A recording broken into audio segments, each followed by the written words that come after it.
Okay, so now we're going to take a look at the chorus of the song. The chorus is simple, and I also think it's really fun to play. It's got a nice rhythm. So first off, we're going to start off on a D chord, and so D, if you don't know, is an open D. D,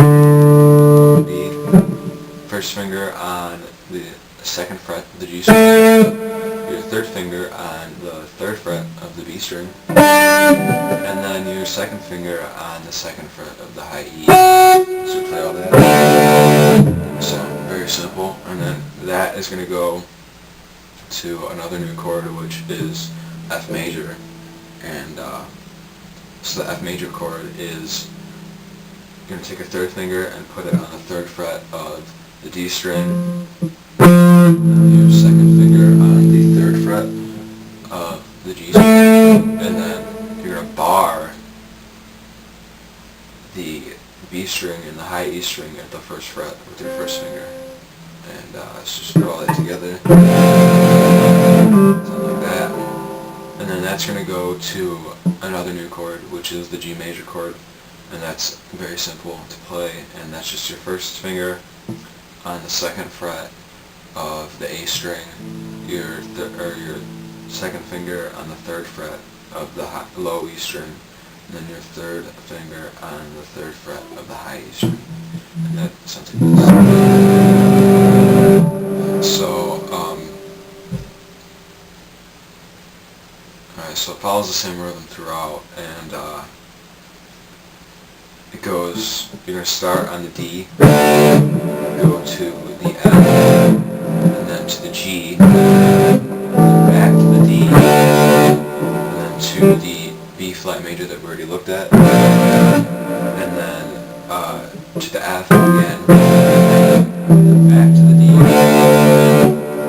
and then to an A chord, which I haven't already explained, is open E, and then you're going to take your first finger. No, I usually take my second finger. It doesn't really matter. You can take your second finger and put it on the second fret of the D string, your third finger on the second fret of the G string, and then your pinky on the second fret of the B string. And it doesn't, you can do that with your second, third, and fourth finger, or your first, second, and third. It doesn't really matter. It's just preference. And that sounds like this. So you hit the first one, you hit the high E too, and they're open. So, and so you go to that A, and then from there you go to a G again, and then it goes back to the D minor. So slow down. It's going to sound like this.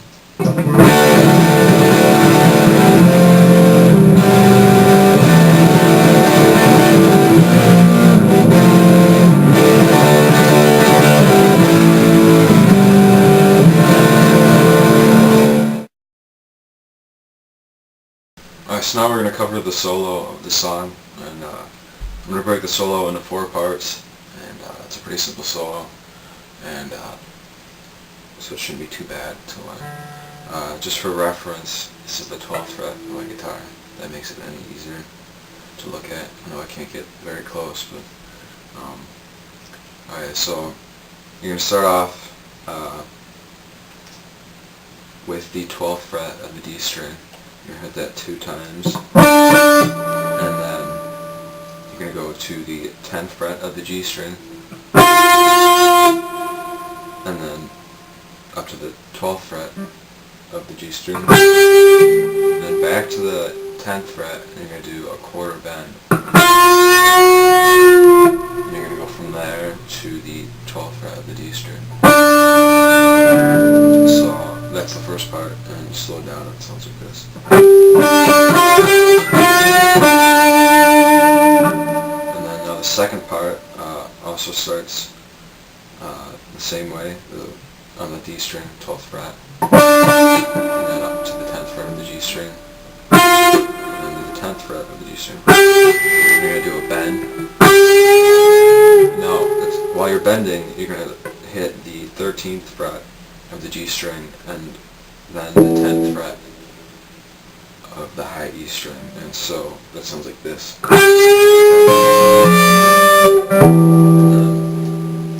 So slow down.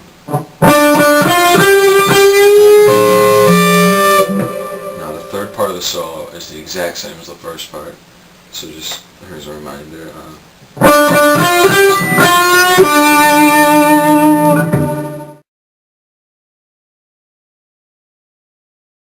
So anyways, it starts on the 11th fret of the D string, goes up to the 12th fret of the D string, you're going to hit that 2 times, and then to the 10th fret of the G string, up to the 12th fret of the G string, back to the 10th fret, and you're going to bend the 12th fret of the D string 2 times. So it's just